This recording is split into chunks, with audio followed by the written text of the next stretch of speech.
वैसे हँसना किसे पसंद नहीं है। यदि आप हद से ज़्यादा हँसने लगते हैं तो लोग आपको पागल समझते हैं। वैसे हँसने की वैसे हँसाने की तो एक गैस होती है जिसको हम नाइट्रस ऑक्साइड कहते हैं। इस गैस का मुख्य कार्य होता है, यदि किसी कमरे में इस गैस को छोड़ दें तो वहाँ के आसपास के रहने वाले व्यक्ति इस गैस के प्रभाव से हँसना प्रारंभ करते हैं। सोचिए, अगर किसी कमरे में ये गैस न फैली हो फिर भी कोई व्यक्ति हँसने लगता है तो क्या हो सकती है इसकी मुख्य वजह। आइए हम बात करते हैं एक तंजानिया में घटी हुई एक कहानी के बारे में, जिससे पता चलेगा कि यह हँसने वाली कोई बीमारी थी। तंजानिया की हँसने वाली बीमारी एक ऐतिहासिक और रहस्यमय घटना थी जिसे तंजानिया में तंजानिया लाफ्टर एपिडेमिक के नाम से जाना गया।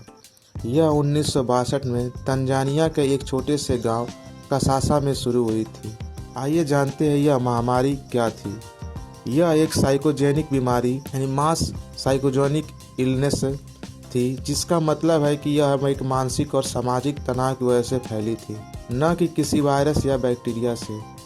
यह सबसे पहले 3 स्कूली लड़कियों में शुरू हुई और फिर तेज़ी से अन्य छात्रों में फैल गई।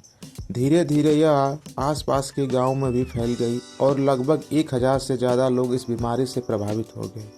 यह बीमारी केवल हंसी तक सीमित नहीं थी, बल्कि इसमें रोना, बेचैनी, दौड़े पड़ना, अन्य मनोवैज्ञानिक लक्षण भी शामिल थे। आखिर यह बीमारी फैली कैसे?